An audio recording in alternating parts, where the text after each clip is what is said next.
Hi, my name is Oludare Akinlaja, and I welcome you again to another classroom experience, like I will always call it. Now, today I'm going to be talking to us on the effect of culture. Wow, that's a powerful word, is it not? Because culture is the way of life of a people, the way of life, the things they believe in, and the things they count to be important. I always say this to business people, that be careful of the silent culture that you build in your organization, because the culture is what determines whatever happens in that organization and in that workplace. Of course, you have heard that culture will always eat strategy for breakfast.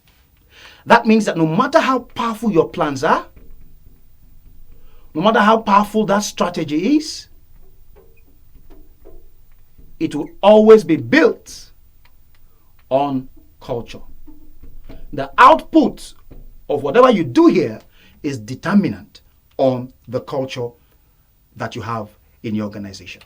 So you must pay attention to this culture thing, because many people do not understand the effects and how dangerous it is for good work or good products or good ideas to come out short simply because of the culture or behavioral patterns of the people who will serve as intermediaries between the production of that idea and implementation of that idea. So you must pay attention to the culture of your organization. What's the source of the culture of your organization?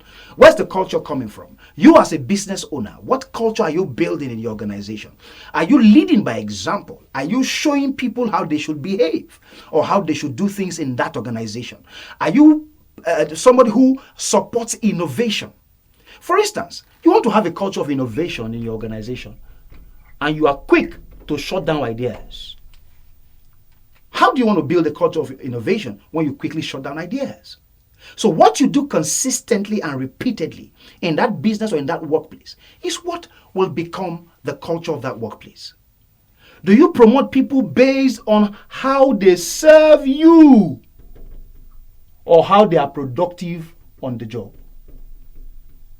I tell business owners, if you want to build a thriving culture of commitment, of people who are focused on producing results on the job, you must be careful of partisanship in a business environment. I know that when you have people come together, you have people who gather, whatever people are, there will always be the likelihood of leanings. You lean towards a particular person over another person. But I like to say that make sure that these leanings are based off their productivity on the job. Do not build loyalty around people simply because they do your bidding anytime you want them to do it. Do not build loyalty in your business around that.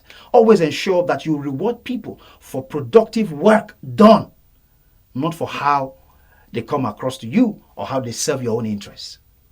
Because it's dangerous when our culture, our workplace is built on that kind of culture. You will not be able to retain the brightest and the sharpest of minds, because people who are innovative, who are bright, who are sharp, will always gravitate towards environments where they are celebrated, where their innovation sees the light of day, and when they are genuinely rewarded based off their job and the work that has been done.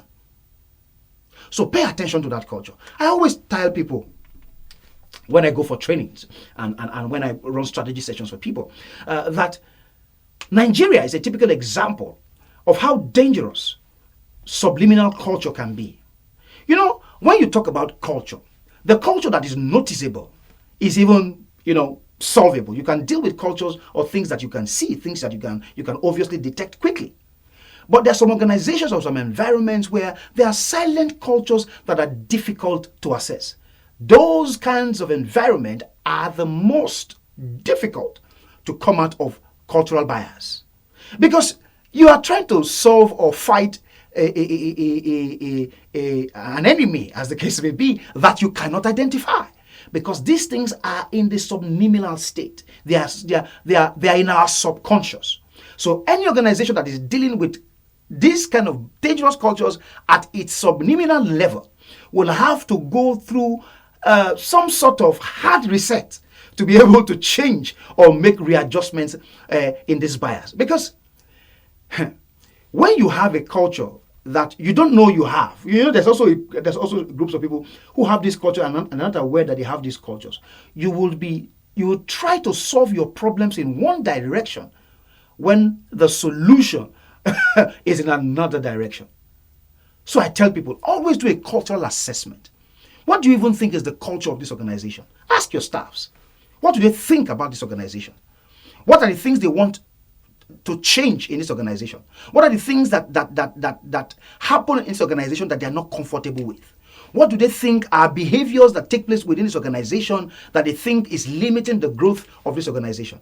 Always ensure that you do what I call a cultural assessment. And how do you do a cultural assessment? You ensure you ask for feedbacks from people. Ask for feedbacks from people. Ask for feedbacks from the drivers. Ask for feedback from the cleaners. Ask for feedback from the people in your organization that you think are low earners in your organization. Ask from the top to the bottom, and make sure you are truthful to whatever information you get. Do not assume that you know what is dealing with your organization or what limitations your organization is facing. And I end on this note. I think it's also important for founders, for business owners, for CEOs, for leaders and top management to know that whatever culture takes place in any organization, it is because of the behavior they have seen at that top level. It is what cascades down to the very bottom of the business or the organization. Stop trying to change the bottom when you have not solved the problem at the top, because it is at the top that validation is given to certain behavioral patterns.